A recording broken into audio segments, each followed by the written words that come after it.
बात कोविड-19 की बात की है। कोविड-19 के बाद से लेके आज तक आप सभी को पता होगा कि बड़ी-बड़ी कंपनियों में मास ले ऑफ चल रहा है। इवन छोटी कंपनियों में भी जो है वो जॉब जो जाने के सिलसिला है ये जारी है।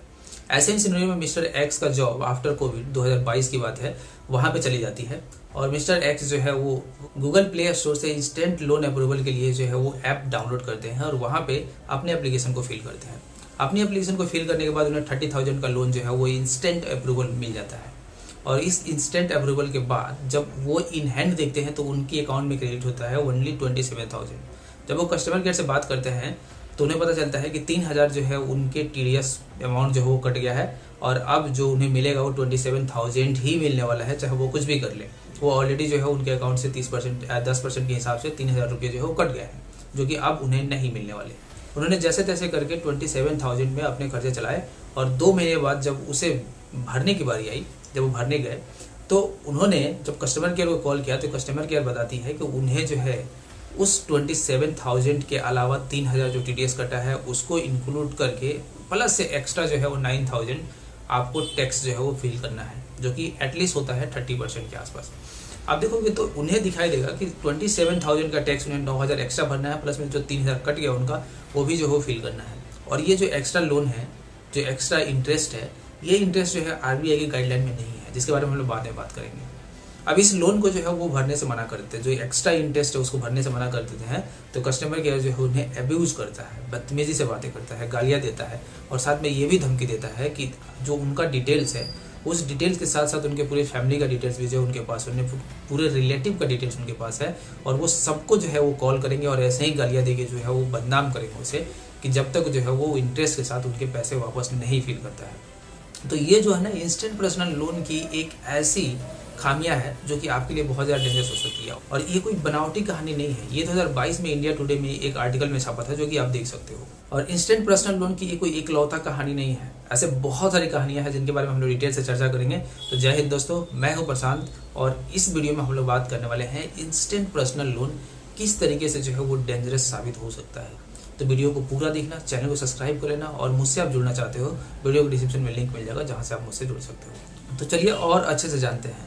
टाइम्स ऑफ इंडिया में एक आर्टिकल छपता है जहाँ पे लोकल सर्कल के द्वारा किए गए सर्वे में ये बताया जाता है कि जितने भी लोगों में उन्होंने सर्वे कंडक्ट किया है अबाउट पर्सनल फाइनेंस को लेकर,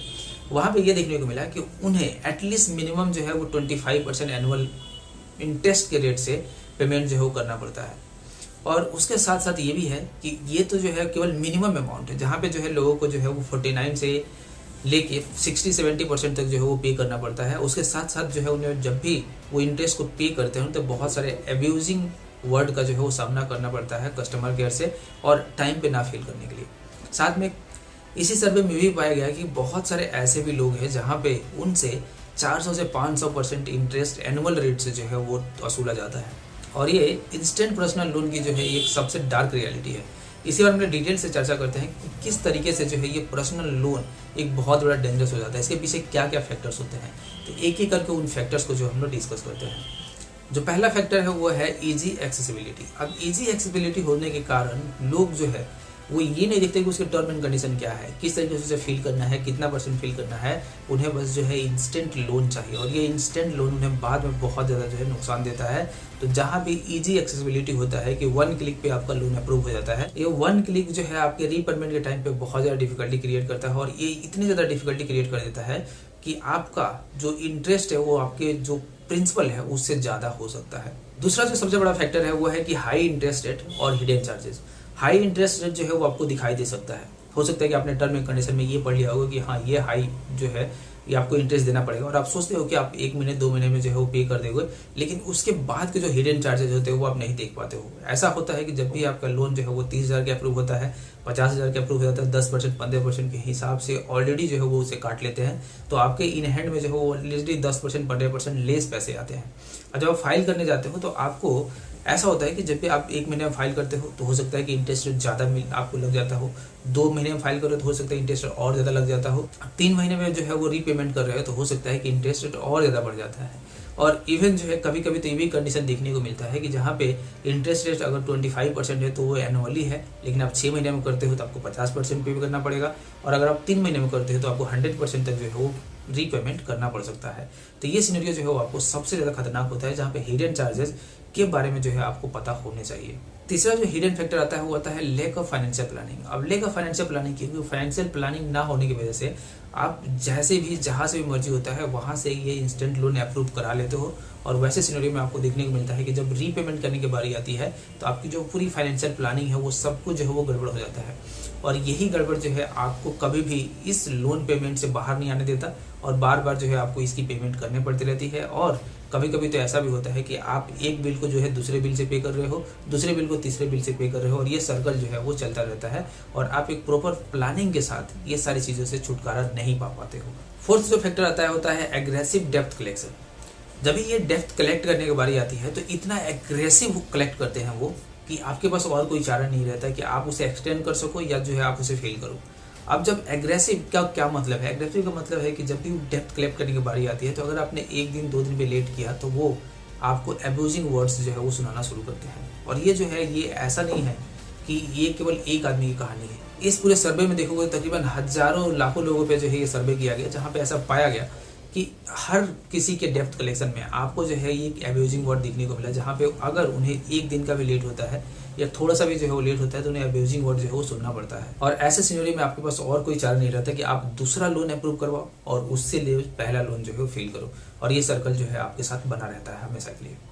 फैक्टर फिफ्थ है वो है इम्पोर्टेंस ऑफ रिस्पॉन्सिबल बोरिंग। अब रिस्पॉन्सिबल बोरिंग होने के लिए सबसे ज़्यादा ये जरूरी है कि जब भी आप किसी भी डेप्थ को लेते हो तो एक रिस्पॉन्सिबल तरीके से उसके जो इंटरेस्ट है उसको कैलकुलेट करो, उसको कब पे करना है उसको टाइम पे पे करो, और साथ में उसे कभी भी एक्सटेंड ना होने दो। और ये भी है रिस्पॉन्सिबिलिटी कि उस लोन को रीपेमेंट करने के लिए आपको कोई और लोन ना लेना पड़े जो कि और ज़्यादा हाई इंटरेस्ट पे हो। अब हम लोग वीडियो में बात करते हैं कि किस तरीके से जो ये डेंजरस जोन है इस जोन को आप अवॉइड कर सकते हो, या अगर आप इस जोन में हो तो कैसे इससे जो है बाहर निकल सकते हो। सबसे पहले इस जोन में पढ़ने से पहले या इस जोन से बाहर निकलने के पहले आपको सबसे पहले इस बात का ध्यान देना चाहिए कि जो भी इनके टर्म एंड कंडीशन है वो किस तरीके के हैं। उस टर्म एंड कंडीशन को पूरी अच्छी तरीके से पढ़ो, और ऐसा नहीं है कि आपको जो है वो आज ही जो है वो अप्रूव कराना है। आप एक दिन का टाइम ले सकते हो और उसको पढ़ो, उन सारे जो है वो शेड्यूल्स को पढ़ो, उनको समझने की कोशिश करो कि क्या जो है किस तरीके से ये बोरिंग काम करती है। और अगर कभी जो है आप रीपेमेंट करने में फेल हो जाते हो या रीपेमेंट करने में थोड़ा सा टाइम लगाते हो तो उसके क्या रिप्लीकेशन हो सकते हैं, क्या रिस्पॉन्स हो सकते हैं, तो इस चीज़ का जो है आपको यहाँ पे सबसे पहले ध्यान रखना है।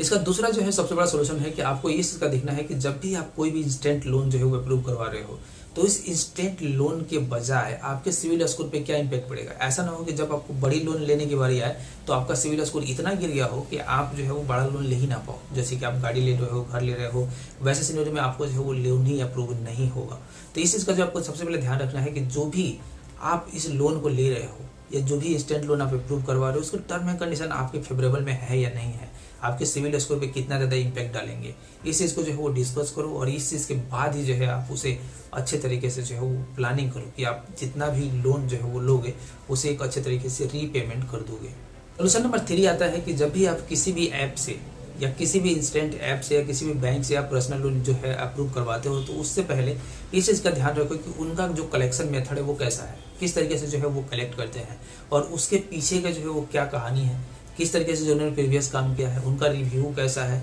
कैसा जो है वो सिस्टम रहता है, और किस तरीके से जो है लोग जो है उनको रीपेमेंट करते हैं और वो उसमें कितना ज़्यादा जो है वो सहूलियत प्रदान करते हैं,